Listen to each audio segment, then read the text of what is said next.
Hello friends, welcome back to my channel. आज के इस वीडियो में हम लोग सीखेंगे कि जावा में डाटाबेस कनेक्टिविटी कैसे होती है। हालांकि इस पे हम ऑलरेडी बहुत सारे वीडियो अपलोड कर चुके हैं, बट आज का जो वीडियो है वो हमारे लेटेस्ट वर्जन से रिलेटेड होगा। आपको पता होगा कि नेटबीन्स आईडी का लेटेस्ट वर्जन 24 रिलीज हो चुका है। साथ ही साथ माइस्क्वेल का जो लेटेस्ट वर्जन है 8.0.40 वो भी रिलीज हो चुका है। तो आज के इस वीडियो में हम लोग डिस्कस करेंगे कि लेटेस्ट वर्जन में कैसे डाटाबेस कनेक्टिविटी करेंगे, क्या क्या प्रोसेस होगा, क्या कोई एरर्स आ रहा है या फिर नॉर्मली जैसे हम लोग पुराने वर्जन में कनेक्शन कर रहे थे सेम तरीका होगा। वैसे तो सेम ही कनेक्शन तरीका है कनेक्शन करने का जैसे हम प्रीवियस वर्जन में कर रहे थे, बट फिर भी हम आपको करके दिखाते हैं कि कैसे हम लेटेस्ट वर्जन में डाटाबेस कनेक्टिविटी कर सकते हैं। तो जब भी हम जावा में डाटाबेस कनेक्टिविटी कर रहे थे तो हमें एक नया प्रोजेक्ट क्रिएट करना होता है। तो चलिए नेटबीन्स आईडी में एक नया प्रोजेक्ट क्रिएट कर लेते हैं और इसमें हम फिर डाटाबेस कनेक्टिविटी करके देखेंगे। तो फाइल मेनू में आए, न्यू फाइल सेलेक्ट करने के बाद यहाँ हम जावा एप्लीकेशन सेलेक्ट करते हैं और सिंपल नेक्स्ट बटन पे क्लिक करने के बाद हम प्रोजेक्ट का नाम कुछ भी चूज कर लेते हैं। सपोज CWS चूज किए और इसको हम फिनिश कर देते हैं। जैसे ही क्रिएट होगा तो साथ ही साथ हमारा मेन मेथड भी क्रिएट हो जाएगा और जहाँ पे हम अपना कोई भी प्रोग्राम लिखेंगे, कोर जावा का प्रोग्राम मेन मेथड से ही स्टार्ट होगा, तो यहाँ से स्टार्ट होगा। तो एक काम करते हैं हम लोग यहाँ पे कनेक्शन अब क्रिएट करते हैं। कनेक्शन क्रिएट करने के लिए हमें पता है कि जब हम JDBC पढ़ते हैं तो JDBC में हम दो पार्ट्स में इसको कवर करते हैं। पहला होता है JDBC API और इसका इम्प्लीमेंटेड क्लास। JDBC API हमें कोर जावा के साथ मिल जाता है जहाँ पे सिर्फ और सिर्फ हमें इंटरफेस मिलता है, बट इसका इम्प्लीमेंटेड क्लास हमें डाटाबेस वेंडर प्रोवाइड करते हैं जिसको हम लोग ड्राइवर के नाम से जानते हैं। तो मुझे यहाँ पे ड्राइवर डाउनलोड करना होगा। तो ड्राइवर मिलेगा कहाँ पे? तो ड्राइवर के बारे में अगर हम बात करें तो अगर हम जिस भी डाटाबेस के साथ कनेक्शन करना चाहते हैं उससे रिलेटेड ड्राइवर डाउनलोड करना होता है। फॉर एग्जांपल्स अभी अगर हम माइस्क्वेल से रिलेटेड बात कर रहे हैं तो माइस्क्वेल के लिए कनेक्टर जे ड्राइवर है उसको डाउनलोड करना पड़ेगा। वहीं पर अगर ओरेकल की बात करते हैं तो OJDBC ड्राइवर्स को हमको डाउनलोड करना होता है। फिलहाल हम माइस्क्वेल के बारे में इस वीडियो में बात करेंगे, तो हम माइस्क्वेल के जो ड्राइवर है कनेक्टर जे उसको डाउनलोड कर लेते हैं। तो यहाँ पे सिंपल हम लोग सर्च कर लेते हैं माइस्क्वेल कनेक्टर जे या फिर कनेक्टर जावा। तो इसकी ऑफिशियल वेबसाइट mysql.com पे आते हैं। यहाँ से माइस्क्वेल कनेक्टर जे के ड्राइवर को डाउनलोड कर लेते हैं। यहाँ पर ऑपरेटिंग सिस्टम सेलेक्ट करना है, जो कि आप लोगों को ध्यान रखना है यहाँ पे कि आपका अपना ऑपरेटिंग सिस्टम सेलेक्ट नहीं करना है। जावा एक प्लेटफॉर्म इंडिपेंडेंट लैंग्वेज है, तो हम यहाँ पे प्लेटफॉर्म इंडिपेंडेंट सेलेक्ट करते हैं और इसके ड्राइवर का जिप फाइल डाउनलोड कर लेते हैं। इस जिप फाइल के अंदर में हमें जार फाइल मिलेगा, जो जार फाइल हमारा ड्राइवर होगा, इसी के थ्रू हम आगे प्रोसेस करेंगे। तो फिलहाल इसको डाउनलोड कर लेते हैं। अगर आपके पास ID पासवर्ड है तो लॉगिन कर सकते हैं, नहीं तो कोई ज़रूरी नहीं है। आप simple no thanks just start my download पे क्लिक कीजिए और आपका डाउनलोड स्टार्ट हो जाएगा। थोड़ा सा वेट कर लेते हैं। जैसे ही डाउनलोड कंप्लीट हो जाता है चलते हैं हम लोग अपने डाउनलोड फोल्डर में और इसी जिप फाइल को अनजिप कर लेते हैं। ठीक है, थोड़ा सा वेट कर लेते हैं, टाइम ले रहा है ये डाउनलोड होने में। तो डाउनलोड कंप्लीट हो चुका है, देख सकते हैं हमारे पास एक जिप फाइल है। इसको अनजिप कर लेते हैं क्योंकि मुझे जार फाइल चाहिए, जिप फाइल से काम नहीं चलेगा। तो राइट क्लिक करके इसको अनजिप कर लेते हैं। यहीं पे हो सकता है कि यहाँ पे आपको एक्सट्रैक्ट का ऑप्शन ना आए, तो एक्सट्रैक्ट का अगर ऑप्शन नहीं आ रहा है तो शो मोर ऑप्शन पे क्लिक कर दीजिए, फिर आपको मिल जाएगा। यहाँ पे एक्सट्रैक्ट ऑल पे क्लिक करते हैं या फिर एक्सट्रैक्ट हेयर पे क्लिक करते हैं। एक्सट्रैक्शन होगा और एक नया फोल्डर ओपन हो जाएगा जो कि अनजिप फाइल होगा, और जो भी फाइल उस जिप फाइल के अंदर में था वो अनजिप हो चुका है। तो एक काम करते हैं, हम इसको डिलीट कर देते हैं। अब हमें जिप फाइल की ज़रूरत नहीं है, तो ये अनजिप हो चुका था। इसके पास जो ये माइस्क्वेल कनेक्टर जे और जो भी लेटेस्ट वर्जन है जे 9.1.0 वो डाउनलोड हो चुका है। मुझे इसी जार फाइल की ज़रूरत थी, बाकी का ज़रूरत नहीं है। तो एक काम करते हैं, हम इसको कॉपी करके बाहर रख लेते हैं और फिर इसको भी डिलीट कर देते हैं क्योंकि अभी इसका अभी ज़रूरत हमें नहीं है। ठीक है, जो भी चीज़ें ज़रूरत था हमें वो सिर्फ और सिर्फ मुझे जार फाइल का ज़रूरत था, तो हम जार फाइल कॉपी करके यहाँ पे रख चुके हैं। अब चलते हैं अपने नेटबीन्स आईडी में, प्रोग्राम करते हैं और कनेक्शन करते हैं। तो जब भी कोई प्रोजेक्ट बनाइएगा उसमें डाटाबेस से रिलेटेड अगर कोई भी काम करना चाहते हैं या डाटाबेस के साथ कनेक्शन एस्टेब्लिश करना चाहते हैं, कोई भी ऑपरेशन परफॉर्म करना चाहते हैं, तो जो आप ड्राइवर डाउनलोड किए जो हमारे पास जार फाइल है उसको आपके प्रोजेक्ट में ऐड करना होता है।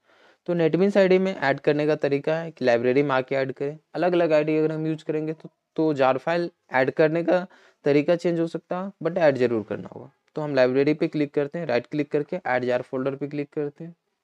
यहाँ से हमें एक पॉपअप मैसेज आएगा कि कौन सा फाइल आपको ऐड करना। फॉर एग्जांपल्स यहाँ पे हम डाउनलोड फोल्डर में रखे हुए थे, तो चलते हैं अपने डाउनलोड फोल्डर के अंदर। डाउनलोड फोल्डर के अंदर में हम अभी डाउनलोड किए थे MySQL कनेक्टर जे 9.1.0, तो इसको हम ऐड कर लेते हैं। जैसे ही ऐड करेंगे ये, तो हमारे लाइब्रेरी फोल्डर में शो होने लगेगा। देख सकते हैं यहाँ पे कि MySQL कनेक्टर जे 9.1.0 ऐड हो चुका है हमारे लाइब्रेरी में। अब यहाँ पे हम लोग इसके कनेक्शन के लिए कुछ स्टेप्स को फॉलो करते हैं। जब भी जावा में डाटाबेस कनेक्टिविटी करते हैं, हमें कुछ स्टेप्स को फॉलो करना होता है, और वो कॉमन स्टेप है। जैसे कि पहला स्टेप होगा ड्राइवर को लोड करें एंड रजिस्टर करेंगे। सेकेंड स्टेप होगा कि कनेक्शन हम क्रिएट करेंगे। तो ड्राइवर को लोड और रजिस्टर करने के लिए हम लोग सिंपल ड्राइवर क्लास को लोड कर देते हैं, और इसमें स्टैटिक ब्लॉक है, स्टैटिक ब्लॉक के थ्रू ये ऑटोमेटिक रजिस्टर भी हो जाते हैं। तो एक काम करते हैं, लोड कर देते हैं। और लोड करने के लिए हमारे पास एक क्लास है, क्लास अवेलेबल है। क्लास के पास एक फॉर नेम मेथड है, और इस फॉर नेम में हम जिस भी क्लास का नाम पास करते हैं वो क्लास ऑटोमेटिक लोड हो जाता है जब भी हम इस प्रोग्राम को एग्जीक्यूट करेंगे। तो एक काम करते हैं, हम अपने ड्राइवर क्लास का नाम यहाँ पे दे देते हैं, और जो हमारा ड्राइवर क्लास है वो नाम जो हम यहाँ पे देने वाले हैं वो पूरा पैकेज के नाम के साथ देने वाले हैं। तो सपोज करते हैं कि यहाँ पे हम ड्राइवर क्लास का ऑब्जेक्ट क्रिएट करना चाहते थे, तो मुझे इंपोर्ट करना होगा ड्राइवर क्लास। जब तक इंपोर्ट नहीं करेंगे नहीं हो सकता। तो अगर हम ड्राइवर क्लास को इंपोर्ट करना चाहते हैं तो कैसे इंपोर्ट करेंगे, चलिए देख लेते हैं। तो ड्राइवर क्लास कहाँ प्रेजेंट है, कॉम पैकेज के अंदर में MySQL के अंदर में cj.jdbc यहाँ पे प्रेजेंट है। सपोज इसको इंपोर्ट किए, तो जब हम इसको रजिस्टर करने के लिए लोड करना चाह रहे थे, क्लास डॉट फोर नेम के थ्रू हम इसको रजिस्टर कर रहे थे, तो हमें यहाँ पे ये पूरा क्वालिफाइड नेम पास करना होता है। ठीक है, तो हम यहाँ से कॉपी कर लेते हैं और इसको पेस्ट कर लेते हैं। अगर आपको याद है तो आप मैनुअली भी लिख सकते हैं, अदरवाइज फाइंड करने का ये बेस्ट तरीका है कि आप इसको पहले इंपोर्ट कर लीजिए और फिर वहाँ से आप इसको कॉपी करके दे दीजिए।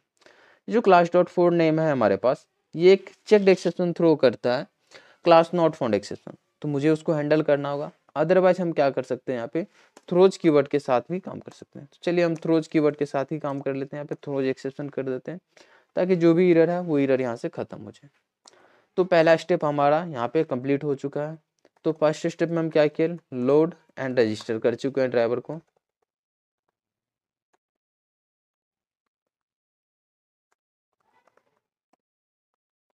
ठीक है, लोड और रजिस्टर हम कर चुके हैं ड्राइवर को। सेकेंड स्टेप में हम कनेक्शन एस्टेब्लिश करने वाले हैं। तो कनेक्शन एस्टेब्लिश कैसे करते हैं, तो सेकेंड स्टेप में हम क्या करेंगे, कनेक्शन इंटरफेस है हमारे पास और इसका ऑब्जेक्ट हम सिंपल कर देंगे। कनेक्शन एस्टेब्लिश कर लेते हैं। इसके लिए हमें क्या करना होगा, कनेक्शन इंटरफेस अवेलेबल है हमारे पास java.sql पैकेज के अंदर में, इसका ऑब्जेक्ट क्रिएट करना होगा। इंटरफेस का ऑब्जेक्ट हम क्रिएट नहीं कर सकते हैं, तो हम इसके लिए क्या करेंगे, स्क्यूएल पैकेज के अंदर में ही ड्राइवर मैनेजर क्लास है, उसके पास एक गेट कनेक्शन मेथड है, उससे कॉन्टैक्ट करेंगे। उस गेट कनेक्शन मेथड का क्या काम होगा, तो उस गेट कनेक्शन मेथड का काम होगा कि कनेक्शन का ऑब्जेक्ट रिटर्न करें। तो एक काम करते हैं, यहाँ पे हम कनेक्शन का ऑब्जेक्ट क्रिएट कर लेते हैं। तो इम्पोर्ट भी करना होगा, तो इम्पोर्ट स्टेटमेंट को यूज करते हैं java.sql पैकेज के अंदर में। जो भी चीज़ है उन सबको अगर हम इम्पोर्ट करना चाहते हैं तो सिंपल हम क्या करेंगे, java.sql लिखेंगे और स्टार्ट लगा देंगे, तो जो भी क्लासेस या इंटरफेसेस है वो सारे इंपोर्ट हो जाएंगे। कनेक्शन भी इसी के साथ इंपोर्ट हो चुका है। तो अब हम क्या करते हैं, यहाँ पे ड्राइवर मैनेजर क्लास को कॉल करते हैं। ड्राइवर मैनेजर क्लास के पास गेट कनेक्शन मेथड है, और इस गेट कनेक्शन मेथड को तीन चीज चाहिए। एक चाहिए होता है URL, यूजर नेम और पासवर्ड। अब ये तीनों आर्गुमेंट्स में क्या क्या हम चीजें पास करेंगे, तो URL हमारा जो डाटाबेस का URL है उसको पास करने वाले हैं। यूजर नेम, जो डाटाबेस का यूजर नेम है वो पास करेंगे। साथ ही साथ जब भी आप MySQL में लॉगिन करते होंगे तो आप पासवर्ड फिल करते होंगे, इंस्टॉल करते समय वो पासवर्ड आप इंटर किए होंगे, उसी के साथ लॉगिन करते होंगे, वही पासवर्ड यहाँ पे भी फिल करना है मुझे। तो एक काम करते हैं, इन तीनों के लिए ये तीनों स्ट्रिंग टाइप का चाहिए मुझे, तो इसके लिए हम एक स्ट्रिंग का ऑब्जेक्ट यहाँ पे डिक्लेयर कर लेते हैं। अब क्या देंगे URL में थोड़ी देर बाद डिस्कस करते हैं, पहले तीनों वेरिएबल्स को हम लोग क्रिएट कर लेते हैं। MySQL का यूजर बाय डिफॉल्ट रूट होता है, तो हम रूट यहाँ पे एंटर ही कर देते हैं। साथ ही साथ हमें पासवर्ड भी देना है। पासवर्ड मेरे सिस्टम का जो है हम वो एंटर कर देते हैं, आपके सिस्टम का जो होगा वो आप एंटर कर लेना, जिसके थ्रू आप लॉगिन कर पा रहे हैं अपने MySQL के अंदर। तो ये पास हो जाएगा और यहाँ से हमारा कनेक्शन क्रिएट हो जाएगा। हम चाहे तो कनेक्शन आईडी को भी यहाँ पे प्रिंट करके देख सकते हैं। कनेक्शन आईडी को प्रिंट करके देख लेंगे कनेक्शन एस्टेब्लिश हुआ है या नहीं हुआ, या अगर एरर आएगा तो एरर हमें वहाँ पे शो हो जाएगा। फिलहाल हमें यहाँ पे अभी यूआरएल पास करना है, यूआरएल अभी तक हम पास नहीं किए। तो यूआरएल में हम पहले प्रोटोकॉल्स डिफाइन करते हैं। तो अभी प्रोटोकॉल्स यूज़ करने वाले हैं JDBC, देन इसके बाद कोलन लिखेंगे और किस डाटाबेस को यूज़ करते हैं वो डाटाबेस का नाम लिखते हैं। माइस्क्वेल यूज़ कर रहे हैं तो माइस्क्वेल लिखेंगे, ओरेकल यूज़ करते हैं तो ओरेकल लिखेंगे, देन कोलन / और इसके बाद आपको डाटाबेस का नाम लिखना होगा। माइस्क्वेल के अंदर में अलग अलग डाटाबेस हम क्रिएट करते हैं, जिस डाटाबेस पे हमें ऑपरेशन परफॉर्म करना है उस डाटाबेस का नाम यहाँ पे हम लिखेंगे। फॉर एग्जांपल हम CWS लिख दें, इस नाम से हमारे माइस्क्वेल में ऑलरेडी डाटाबेस क्रिएट है तो हम इसके साथ कनेक्शन एस्टेब्लिश कर सकते हैं। आप जिस भी नाम से डाटाबेस क्रिएट करके रखें उसका नाम यहाँ पे रख दीजिए। बेहतर होगा कि जब भी आप माइस्क्वेल इंस्टॉल करते हैं तो माइस्क्वेल नाम से डाटाबेस ऑलरेडी उसमें क्रिएटेड रहता है। तो अगर आप फर्स्ट टाइम ट्राई कर रहे हैं तो माइस्क्वेल लिखिए, माइस्क्वेल पे वर्क करेगा, कोई दिक्कत नहीं है। तो चलिए अब इसको हम एग्जीक्यूट करके देखते हैं, और जब इसको एग्जीक्यूट करके देखेंगे तो मुझे एक कनेक्शन आईडी प्रिंट हो जाएगा। यहाँ पे देख सकते हैं कनेक्शन आईडी मिलेगा, और इस कनेक्शन आईडी से हमें ये पता चल रहा है कि डाटाबेस के साथ कनेक्शन एस्टेब्लिशमेंट हमारा हो चुका है। कोई दिक्कत नहीं, हम कनेक्शन एस्टेब्लिश कर पाए हैं। फिर से रन करके दिखा दे रहे हैं। यहाँ पे देख सकते हैं कनेक्शन आईडी हमारे पास आ चुका है, कनेक्शन एस्टेब्लिश हो चुका है। अब जो भी ऑपरेशन हम परफॉर्म करना चाहते हैं वो सारे ऑपरेशन परफॉर्म कर सकते हैं डाटाबेस के साथ। इसके लिए हम सेपरेट प्लेलिस्ट बना चुके हैं ऑलरेडी। आप हमारे प्लेलिस्ट सेक्शन में विजिट कर सकते हैं और सीख सकते हैं कि कैसे हम बाकी के ऑपरेशंस कर सकते हैं अपने डाटाबेस में। तो उम्मीद करते हैं कि जावा में डाटाबेस कनेक्टिविटी कैसे करेंगे आप कर पा रहे होंगे। साथ ही साथ ये वीडियो आपको पसंद आया होगा तो वीडियो को लाइक जरूर कीजिएगा। चलिए इस वीडियो में इतना ही रहने देते हैं, मिलते हैं फिर से नेक्स्ट वीडियो में।